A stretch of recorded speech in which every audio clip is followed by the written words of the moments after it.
Hello दोस्तों, नमस्कार। ये मूवी है कांतारा चैप्टर 1। ये कहानी इस प्रकार है।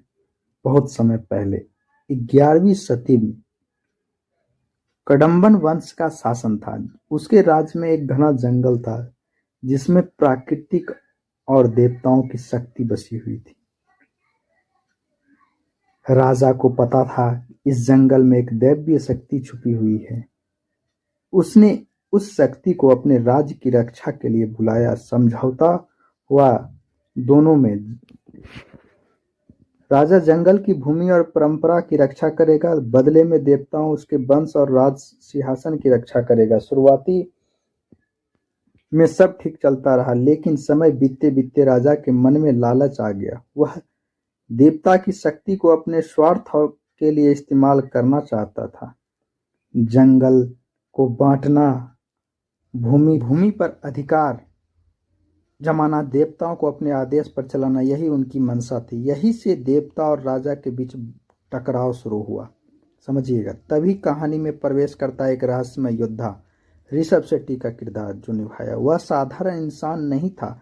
उसका संबंध खुद देवताओं और जंगल की आत्माओं से था। उससे जन्म ही इस काम के लिए लिया था। वह प्राकृतिक परंपरा और देवताओं की शक्ति की रक्षा करे। वह योद्धा इंसान जैसे जीना चाहता था, लेकिन उसके भीतर एक दैवीय जिम्मेदारी थी। जंगल की आत्माएं उस बार बार याद दिलाती थी उसका असली काम क्या है।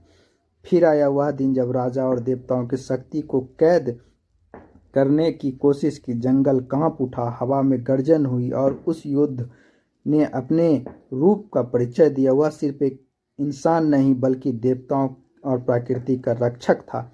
लड़ाई हुई राजा के लालच और देवताओं की मर्यादा के बीच। आखिरकार राजा का अहंकार नष्ट हो गया और देवता की शक्ति विजय हुई। जंगल फिर से एक पवित्र हो गया। लेकिन इस घटना ने एक परंपरा जन्म दी, देवताओं और इंसान के बीच एक रहस्यमय रिश्ता जो आने वाली पीढ़ियों तक चलता रहा। यही से शुरू हुई वह कहानी जिसे बाद में कांतारा का नाम पूरी दुनिया जान पाई। तो ये था कांतारा की स्टोरी। सब्सक्राइब और लाइक जरूर करें।